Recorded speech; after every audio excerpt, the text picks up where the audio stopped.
అన్నాడు. తరువాత హంసుడు జనార్దుడి వంక చూసి, ఇంతకు నువ్వు వెళ్ళి ఆ శ్రీకృష్ణుని చూశావా? మేము చెప్పిన పని చేశావా? మొత్తం అంతా చెప్పు, వృధాగా సాగదీసి కాలయాపన చెయ్యకు అన్నాడు.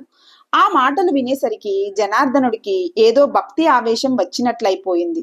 అతడు ఒక రకమైన పారవశ్యంతో తేలిపోతూ ఇలా చెప్పసాగాడు. చూశాను, మళ్ళీ మళ్ళీ చూశాను. ఆ శంఖ చక్ర గదాభూషితుణ్ణి మళ్ళీ మళ్ళీ చూశాను. మహారాజులు మహర్షులు చేసే సేవలను అందుకుంటున్న శ్రీ మహావిష్ణువు చూశాను. ఆ మనోహర ముఖార విందుణ్ణి, ఆ సమ్మోహనకర మందస్మిత వదనుణ్ణి మళ్ళీ మళ్ళీ చూశాను. ఆ ముగ్ధ మనోహర రూపాన్ని చూసి చూసి నేను ధన్యుణ్ణి అయ్యానని నాలో నేనే మురిసిపోయాను.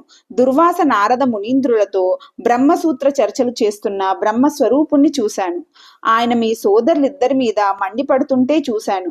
అరెరే, నా మిత్రులు ఇలాంటి అసాధ్యమైన పని ప్రారంభించారే అని నాలో నేనే కుమిలిపోయాను.